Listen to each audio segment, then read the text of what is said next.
The sky was clear, the water was calm, and then something happened I'd never seen before. The seagulls, all of them, started acting strange. They went quiet and began leaving the coast.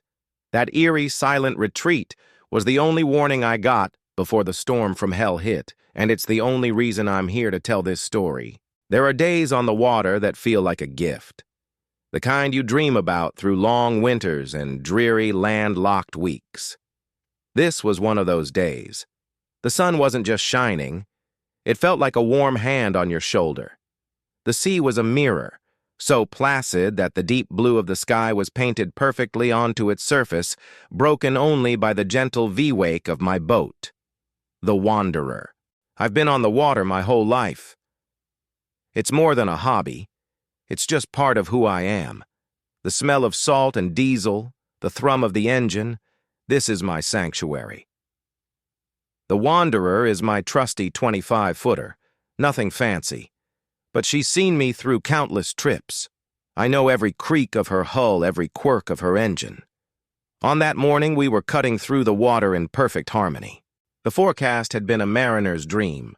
Clear skies, light winds, calm seas.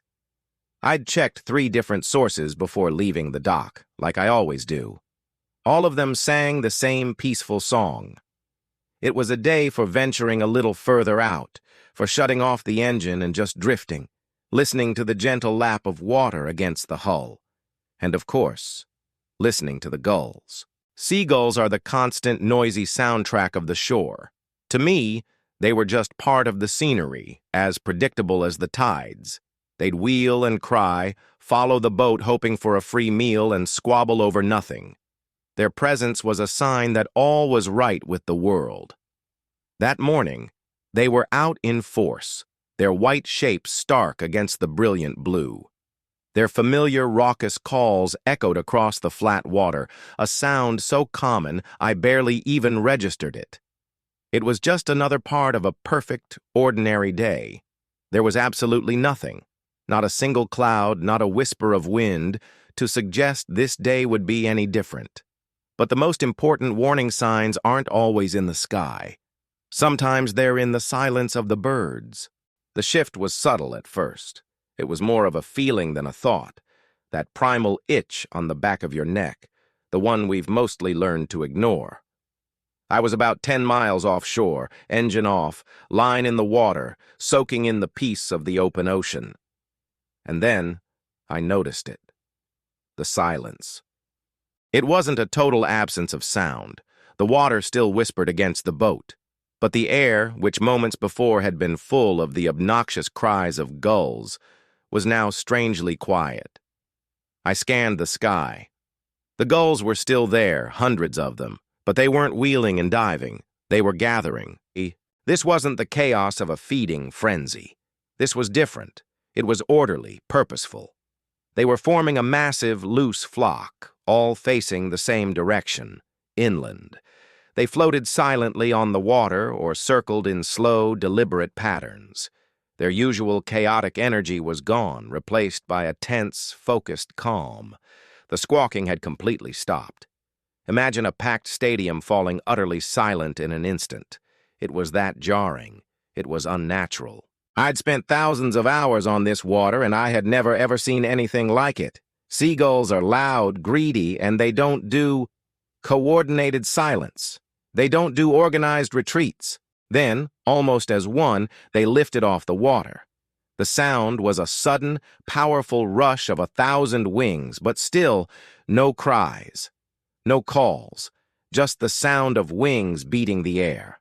They climbed steadily, forming a great, white river in the sky, and began flying, not along the coast, but directly inland, away from the sea. Within minutes, the sky that had been teeming with life was empty. The silence they left behind was deafening. It felt like a void. My mind raced for a logical explanation. A predator I couldn't see? A distant food source? Nothing made sense. The sky was still a perfect cloudless blue. The sea was still calm. My weather radio was silent. All my tech told me everything was fine. But my gut, awakened by this bizarre avian exodus, was screaming that it was not. I was torn. The logical part of my brain said I was being foolish. It's just birds acting weird. Enjoy this perfect day. But the older part, the one that's connected to a time when we watched animals for clues, felt a cold knot of dread tightening in my stomach. That silent, determined flight was a message. They were retreating from something out here where I was drifting, completely exposed. I reeled in my line, my hands moving with a new urgency. The decision was made. I didn't get it, but I was going to trust it. I was going to follow the gulls. I fired up the engine, the sound unnaturally loud in the new quiet, and turned the Wanderer back toward the shore. I didn't know it yet, but that single gut-driven decision was the most important one I'd ever make. For the first 20 minutes of the trip back, I felt like an idiot. The sun was still warm, the sea gentle. I was already composing the story I'd tell my friends at the marina about how I got spooked by a flock of birds and bailed on a perfect fishing day. I second-guessed myself with every nautical mile. The shore was still a hazy line in the distance, and the empty ocean around me seemed to mock my paranoia. Then I saw it. It wasn't on the water. It was on the horizon, behind me. A smudge. A dark line of bruised purple that sat low on the edge of the world. It was so thin at first, I might have mistaken it for a trick of the light. But it wasn't there before. I knew that with absolute certainty. As I watched, it grew. It didn't just rise. It swelled from the bottom up, like something monstrous waking from the deep. The change in the air came next. The warm, gentle breeze vanished. In its place, a new wind arrived, cool and smelling of ozone. It came from that dark line, and it had teeth. The water's surface, once glassy, shivered, and then turned to a rough, agitated chop in a matter of minutes. The knot of dread returned, cold and hard. The birds were right. The forecast was wrong. My technology, my apps, my radio, they were all oblivious to this monster boiling up from the horizon at an impossible speed. The sky above me was still blue, a cruel trick that made the approaching darkness seem even more sinister. It felt like being in a well-lit room while a wall of blackness rushes toward you. The speed of it was terrifying. What started as a line was now a wall, a towering bank of charcoal-gray cloud, churning with a visible, malevolent energy. The sun was blotted out, not gradually, but like a switch was flipped. One moment, light. The next, a grim twilight. The temperature plunged. I fumbled for my foul weather gear, my fingers suddenly clumsy with adrenaline. The first drop of rain hit my cheek, heavy and cold like a pellet of ice. It was followed by another, and then the sky ripped open. The day was over. The fight had begun. The storm didn't just arrive. It detonated. The world dissolved into a maelstrom of wind and water. The roar was the first thing that hit me, a physical force that vibrated through the hull and into my bones, a constant, deafening shriek that drowned out everything. Then came the waves. They weren't choppy ripples anymore. They rose up out of the gray chaos, monstrous walls of water, their crests blown into white spray by the wind. The Wanderer, my trusted friend, was now a toy. We were lifted up the face of a wave, hanging at an impossible angle where all I could see was a vertical wall of dark water. For a heart-stopping moment, we'd hang there, and then we'd plummet, crashing down into the trough with a bone-jarring slam that threatened to tear the boat apart. Rain lashed down, so thick and horizontal it was like being hit with a fire hose, reducing visibility to almost zero. The world was now just the tiny, bucking cockpit and the 10 feet of raging sea I could see in front of the bow. Keeping the boat pointed into the waves was a battle for survival. My arms and back screamed as I wrestled with the wheel. I knew if a wave caught us broadside, it was over. We'd be rolled in an instant. That terror somehow focused my mind. There was no time to be scared. There was only time to react. A massive wave, bigger than the rest, loomed ahead. I gunned the engine, trying to power up its face. It crashed over the bow, a solid wall of green water that submerged the whole front of the boat. The windshield went black. Freezing water poured into the cockpit. The boat shuddered, and for one terrifying second, I thought we were going under. Then, slowly, painfully, the bow fought its way back to the surface. I gasped, not realizing I'd been holding my breath. Hours blurred into an endless cycle of struggle. Up a liquid mountain, down into a churning valley. The physical toll was immense, and the cold had settled deep into my core. Despair was a seductive whisper in the back of my mind. It felt hopeless. I was one tiny person in a tiny boat fighting an entire ocean. What chance did I have? In those darkest moments, the image of the gulls came back to me, their silent, determined flight. They knew. They had given me a head start. Without that head start, I wouldn't be in this storm. I would be under it. The thought didn't make the waves smaller, but it was a sliver of hope, a reminder that survival had been possible. It was the only thing I had to hold on to. Just as I was convinced my arms couldn't hold the wheel for another second, something changed. The high-pitched scream of the wind dropped an octave. The impacts from the waves became less frequent. I risked a glance up and saw a patch of gray that was marginally lighter than the surrounding black. The storm wasn't over, but its fury was breaking. Over the next hour, the violence slowly gave way. The roar eased to a howl, then to a steady blow. The mountainous waves subsided into large, rolling swells. The blinding rain softened to a drizzle, and then a patch of pale, watery sunlight broke through. It illuminated a scene of utter devastation. The sea was a mess of foam and debris. The Wanderer was battered but intact. A railing was bent, a window cracked, and everything was coated in salt, but the hull was sound. The engine was still humming. We had made it. The release of tension was so abrupt, I nearly collapsed. My body started to shake uncontrollably from adrenaline withdrawal and deep-seated cold. Every muscle ached. I leaned against the wheel, my forehead pressed against the cold metal, and just breathed, in and out. I was alive. The words echoed in my mind, and the relief was so overwhelming it brought tears to my eyes. The journey back was slow. As I neared the coast, I saw the damage on land. Uprooted trees, damaged docks, scattered debris. This wasn't just a storm.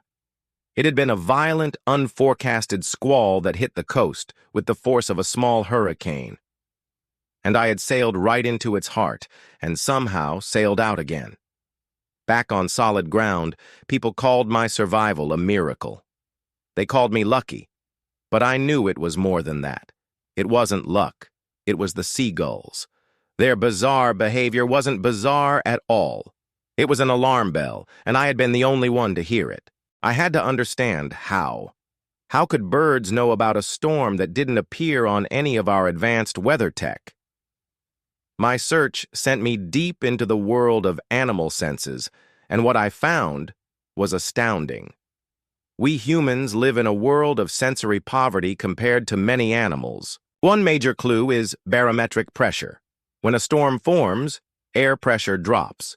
We might not feel it, but birds can. They have a specialized organ in their middle ear called the paratympanic organ.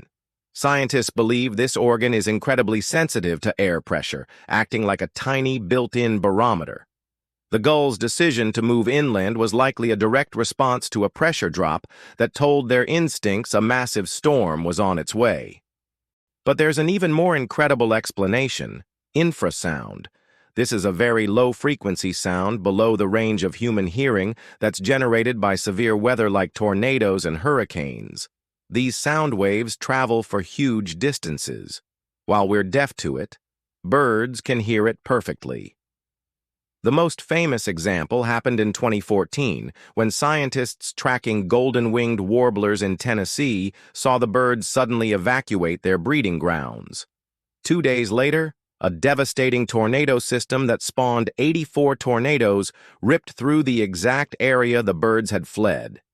They had likely detected the storm's infrasound signature from over 400 miles away and simply got out of the way. Scientists are also studying how epic long-distance flyers like bar-tailed godwits seem to alter their migration routes to fly around massive storm systems, potentially using these same natural warnings. So when those seagulls fell silent and fled, they weren't acting strangely.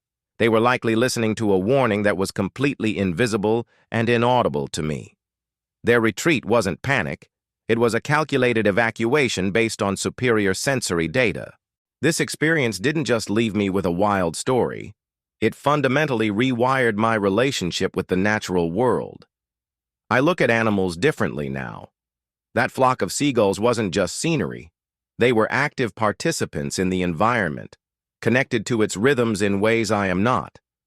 We've become so reliant on our technology.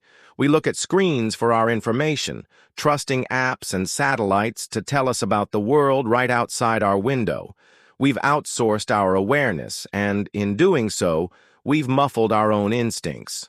The birds didn't need a weather app. They had a biological early warning system perfected by millions of years of evolution. They trusted it. My survival wasn't a miracle. It was a chain of events that started with the bird's ancient wisdom and ended with my choice to listen. I was lucky I noticed. I was lucky that I chose to trust that primal feeling of unease over the clean data on my screen. It's a humbling realization. It reminds us that we aren't above nature, we are a part of it, and we have so much to learn. That day, I was given a terrifying, profound, and life-saving lesson. The world is constantly speaking to us. The birds, the wind, the trees, they all have a story to tell about what is coming. The question is whether we are still capable of listening. This experience left me with a profound respect for the creatures we share this planet with. It makes me wonder what other signs we're missing. So, I want to ask you, have you ever seen animals act strange before a big storm or some other event? A dog that won't go outside, birds that fall silent, something else entirely? Tell us your story in the comments. I'd love to read them. Pay attention to the world around you. Sometimes the oldest wisdom is the very thing that can save you. Thanks for watching.